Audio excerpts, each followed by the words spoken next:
Dealings with the Dead, number 55. Poor Ellie, as the old man was familiarly called by the Boston Sextons of his time. He was a prime hand at the shortest notice in his better days. He has been long dead, died by inches, his memory first.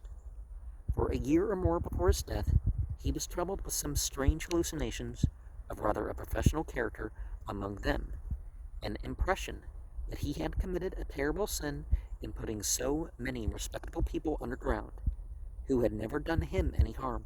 He said to me, more than once, while attempting to dissipate this film from his mental vision, "Abner, take my advice, and give up this wicked business, or you'll be served so yourself one of these days."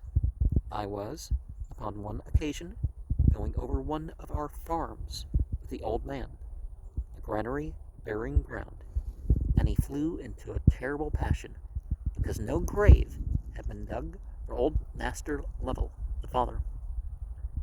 We tried to remind him that Master Lovell, many years before, in 1776, had turned Tory and gone off with the British Army, but poor old Ellie was past conviction.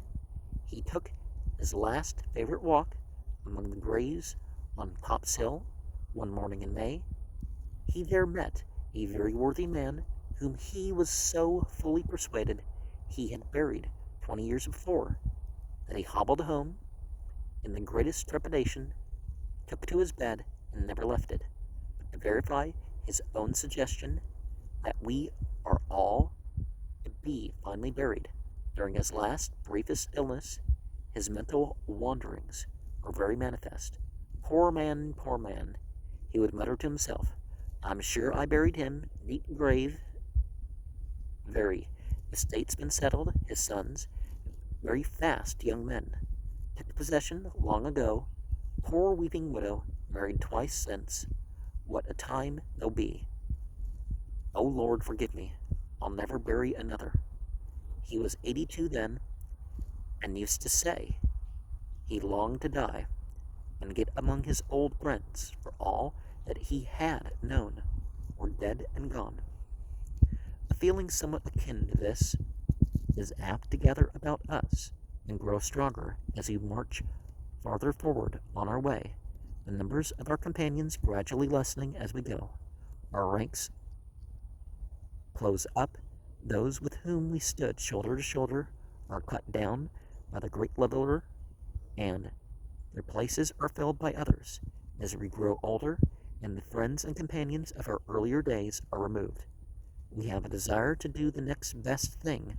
We cannot supply their places, but there are individuals, worthy people withal, whose faces have been familiar to our eyes. For 50 or 60 years, we have passed them daily or weekly. We chance to meet no matter where. The ice is broken by mutual agreement. That it is very hot, or that it is very cold, very wet, or very dry, an allusion follows to the greatest number of years we have known each other by name, and this results frequently in a relation which, if it be not entitled to the sacred name of friendship, is not to be despised by those who were deep in the valley. Out of such materials an old craft, near the termination of its voyage, may rig up a respectable jury mast at least, and sail on comfortably to the haven where it would be. The last thing in bad English, so I was not knowing what to do for a second.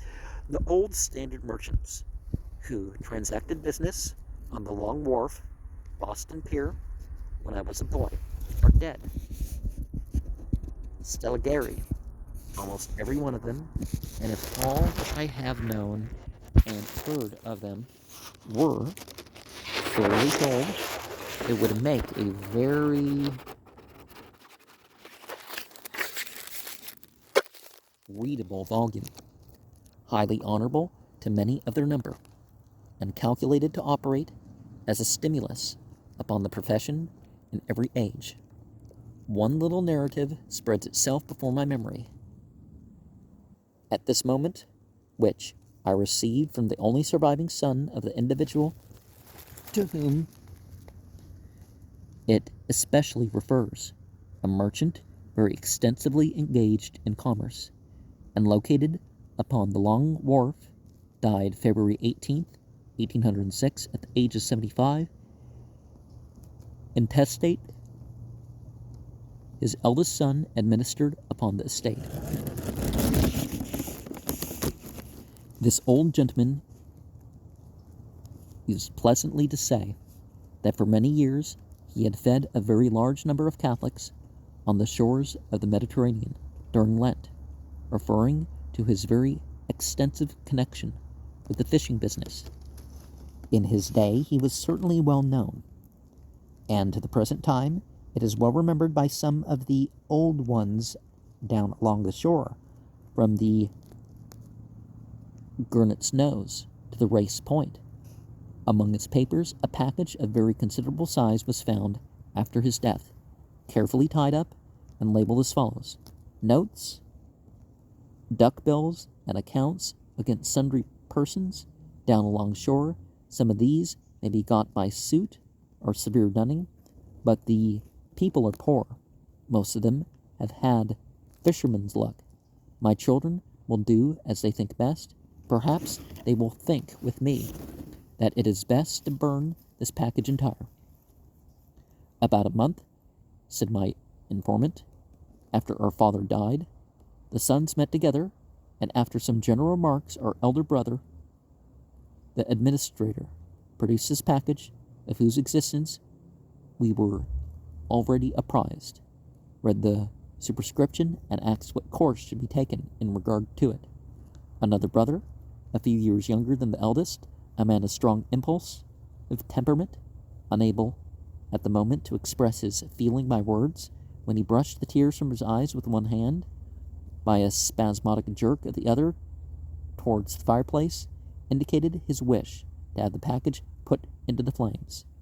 It was suggested by another of our number that it might well first to make a list of the debtors' names and of the dates and amounts, that we might be enabled, as the intended discharge was for all, to inform such as might offer payment that their debts were forgiven. On the following day we again assembled. The list had been prepared, and all the notes, duck bills, and accounts, whose amount, including interest, exceeded $32,000, were committed to the flames. It was about 4 months after our father's death, continued my informant, in the month of June, that as I was sitting in my eldest brother's counting room, waiting for an opportunity to speak with him, there came in a hard-favored little old man, who looked as if time and rough weather had been to windward of him for 70 years. He asked if my brother was not the executor. He replied that he was administrator, as our father died intestate. Well, said the stranger, I've come up from the Cape to pay a debt I owed the old gentleman. My brother, continued the informant, requested him to take a seat, at the moment engaged with other persons at the desk. The old man sat down, and putting on his glasses, drew out a very ancient leather pocketbook and began to count over his money. When he had done, and there was quite a parcel of banknotes, as he sat, waiting his turn, slowly twisting his thumbs, with his old grey meditative eyes upon the floor, he sighed. And I knew the money, as the phrase runs, came hard, and secretly wished the old man's name might be found among the forgiven list. My brother was soon at leisure, and asked him the common questions, his name, etc.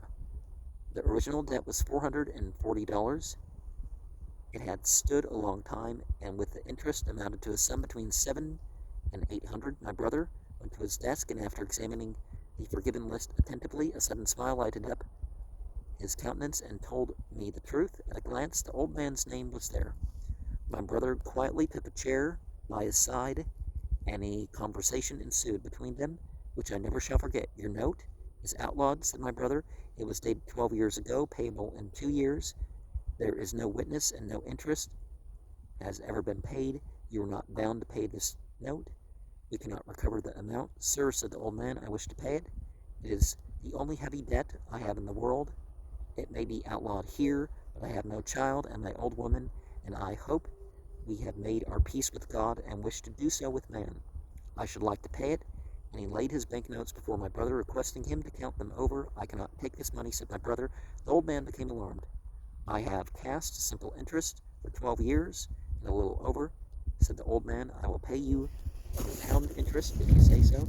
The debt ought to have been paid long ago, but your father, sir, was very indulgent. He knew I'd have been unlucky, and told me not to worry about it. My brother then set the whole matter plainly before him, and taking the bank bills, returned them to the pocketbook, telling him that although our father had left no former will, he had recommended to his children to destroy certain notes, due bills, and other evidences of debt, and release those who might be legally bound to pay them.